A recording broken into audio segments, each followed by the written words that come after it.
Hello hi everyone. మనం ఇంట్లోనే ఈజీగా శాండ్విచ్ రెసిపీ ఎలా చేయాలో చూద్దామా. చాలా సింపుల్ ప్రాసెస్ అండి. రెగ్యులర్గా బయట తింటూ ఉంటారు కదా, అలా కాకుండా ఒకసారి ఇంట్లో ట్రై చేయండి. ఇంట్లో బ్రెడ్ గుడ్డు ఉంటే చాలండి. ముందుగా ఎగ్స్ని బాయిల్ చేసుకొని పక్కన పెట్టుకోవాలి. ఇప్పుడు చూపిస్తున్న విధంగా ఎగ్, మిర్చి, అలాగే కాస్త కరివేపాకు, కొత్తిమీర, అలాగే ఆనియన్ని చాప్ చేసుకొని పెట్టుకోవాలి.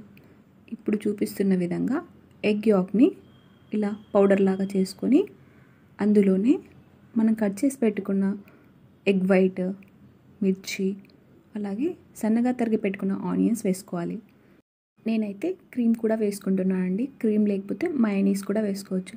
ఒకవేళ మీ దగ్గర క్రీమ్, మయోనీస్ రెండూ లేకపోతే స్కిప్ చేసి ఓన్లీ ఆనియన్స్, మిర్చి, ఎగ్ ఇవి మాత్రమే వేసుకొని కూడా మనం ఎగ్ శాండ్విచ్ని ప్రిపేర్ చేసుకోవచ్చు. అందులోనే కాస్త బ్లాక్ పెప్పర్, ఒకవేళ మీ దగ్గర చిల్లీ ఫ్లేక్స్ ఉంటే చిల్లీ ఫ్లేక్స్ కూడా వేసుకోవచ్చు, లేదంటే స్కిప్ చేసేయచ్చు.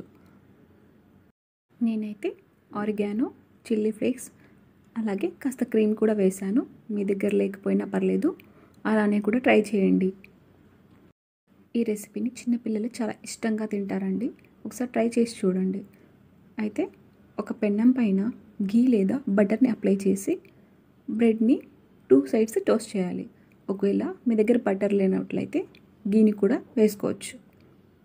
ఇలా 2 సైడ్స్ టోస్ట్ చేసిన తర్వాత ఆ బ్రెడ్స్ని ఒక ప్లేట్లోకి తీసుకొని మనం ముందుగా ఏదైతే స్టఫ్ ప్రిపేర్ చేసి పెట్టుకున్నాం కదా, అదే అండి ఎగ్తో స్టఫ్ ప్రిపేర్ చేసుకున్నాం కదా, ఆ ఎగ్ స్టఫ్ని ఒక బ్రెడ్ పైన ఇక్కడ చూపిస్తున్న విధంగా స్ప్రెడ్ చేసుకోవాలండి.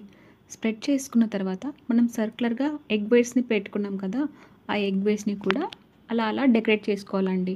చేసుకున్న తర్వాత ఇంకా వేరే బ్రెడ్ స్లైసెస్ ఉంటాయి కదా, దాన్ని పైన కవర్ చేసి మనం పెన్నం పైన కాస్త ఆయిల్ వేసి మళ్ళీ ఒకసారి ఫ్రై చేయాలి. ఫ్రై చేసుకొని సర్వ్ చేసుకొని తినడమే అండి. అంతే అండి, చాలా ఈజీ కదా, సింపుల్గా కూడా అయిపోయింది. ఒకసారి మీరు కూడా ట్రై చేయండి. ట్రై చేసి ఆ రెసిపీ ఎలా వచ్చిందో నాకు కమెంట్ చేయండి. అలాగే నా కంటెంట్ నచ్చినట్టయితే నా ఛానల్ని సబ్స్క్రైబ్ చేసి పక్కనే ఉన్న బెల్ ఐకాన్ని ట్యాప్ చేయండి.